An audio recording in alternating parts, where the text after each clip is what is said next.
اور تم سے ذوالقرنین کے بارے میں دریافت کرتے ہیں، کہہ دو کہ میں اس کا کسی قدر حال تمہیں پڑھ کر سناتا ہوں۔ ہم نے اس کو زمین میں بڑا اقتدار دیا تھا۔ سفر ذوالقرنین ایک ایسا موضوع ہے جس پر علماء کرام کی رائے یہ ہے کہ وہ ہمارا زمینی سفر تھا، جبکہ انٹلیکچوئل دینی علم اور سائنس کو گہرائی سے سمجھنے والے اس بات پر متفق ہیں کہ وہ سفر دنیاوی نہیں بلکہ خلائی سفر تھا، اور میں بھی اس بات سے متفق ہوں کہ وہ سفر ایک خلائی سفر تھا۔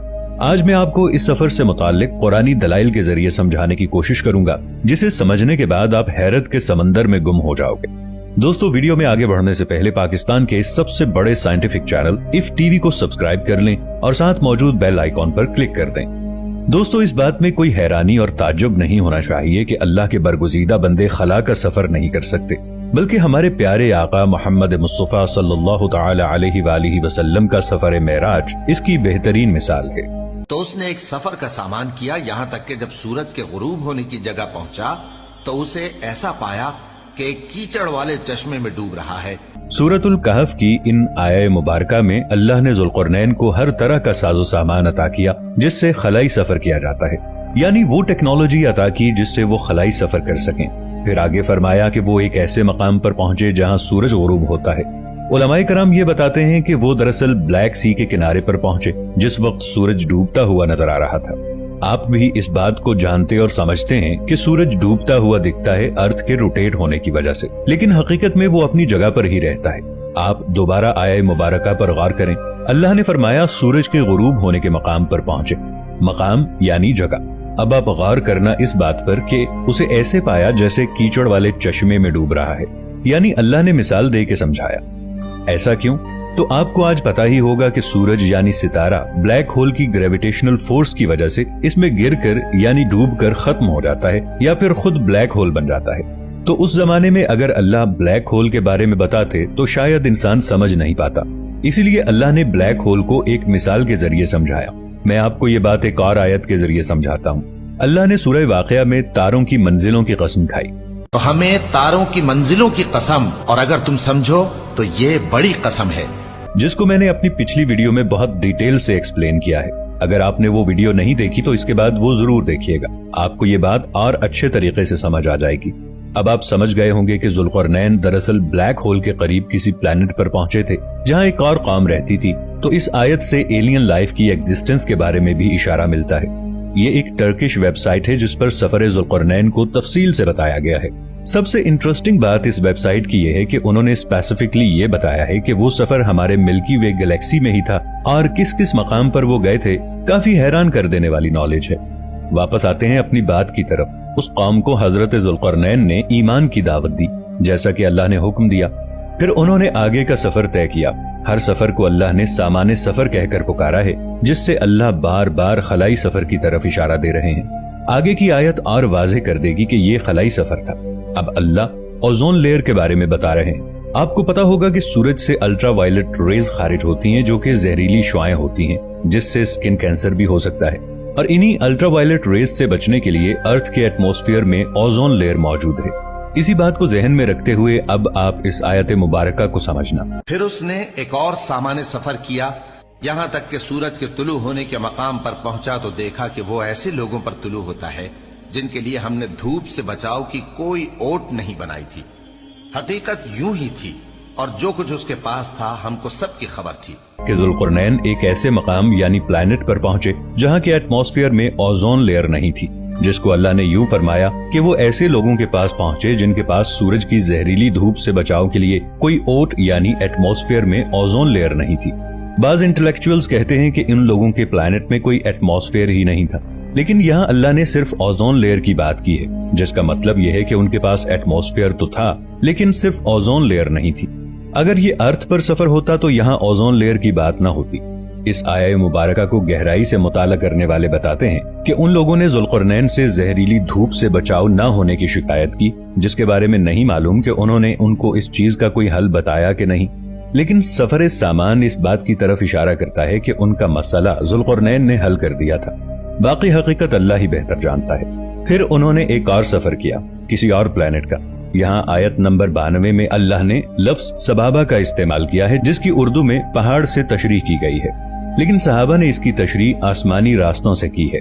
تابعی کہہ رہے ہیں کہ سبابہ کا مطلب صحابہ آسمان میں جانے والے راستے تھے۔ آیت نمبر 93 میں اللہ نے لفظ صدینی استعمال کیا ہے جس کا مطلب ہے رکاوٹ۔ اس لفظ کے عربی میں معنی ہے نیبولا۔ نیبولا خلا میں دھول اور گیس کا ایک گہرا بادل ہے۔ یہ دھول اور گیس ستاروں کے پھٹنے سے پیدا ہوتی ہے اور انہی نیبولا سے ستارے اور پلانٹس جنم لیتے ہیں۔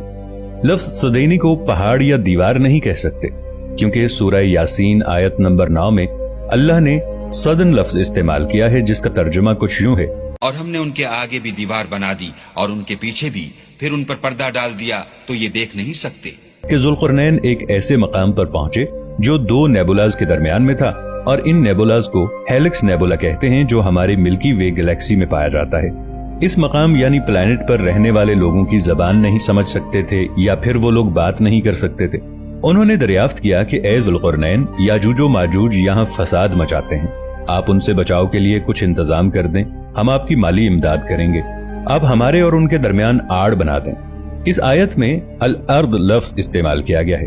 اس آیت میں الارض لفظ کا مطلب ہے کائنات میں تمام زمینیں۔ ذوالقرنین نے ان سے دریافت کیا کہ جو ٹیکنالوجی، جو سامان میرے پاس ہے وہ تمہارے سامان سے بہت بہتر ہے، تم میری مدد کرو اپنے بازوؤں کی طاقت سے۔ ذوالقرنین نے جو آڑ بنائی وہ دراصل پگھلا ہوا لوہا تھا جو دوسرے ایلیمنٹس میں کیمیائی تبدیلیاں پیدا کرتا ہے۔ یاجوج ماجوج پورٹل کے ذریعے ان لوگوں پر حملہ آور ہوتے تھے۔ ذوالقرنین نے اس پورٹل کو بند کر دیا تھا۔ آپ خود اس بات پر غور کریں کہ دنیا میں لوہے اور پگھلے ہوئے تانبے سے بنی کون سی دیوار ہو سکتی ہے جس کے چاٹنے سے وہ کمزور ہو کر ٹوٹ جائے؟ ایسا تو ممکن نہیں۔ مان لیتے ہیں کہ یہ سب جو میں نے آپ کو بتایا غلط ہے، تو یاجوج ماجوج کے بارے میں تو آپ سب نے بہت کچھ سن رکھا ہوگا کہ ان کی تعداد اتنی ہے کہ جب وہ دنیا میں آئیں گے تو ایک دوسرے میں گھس جائیں گے۔ ایک ایسی قوم جو تعداد میں اتنی کثرت سے ہے کہ ہماری روئے زمین میں پھیلنے کے بعد بھی ایک دوسرے میں گھس جائیں گے، تو ایسا کیسے ممکن ہے کہ وہ اسی زمین پر کسی جگہ پر ایک دیوار کے پیچھے قید ہوں؟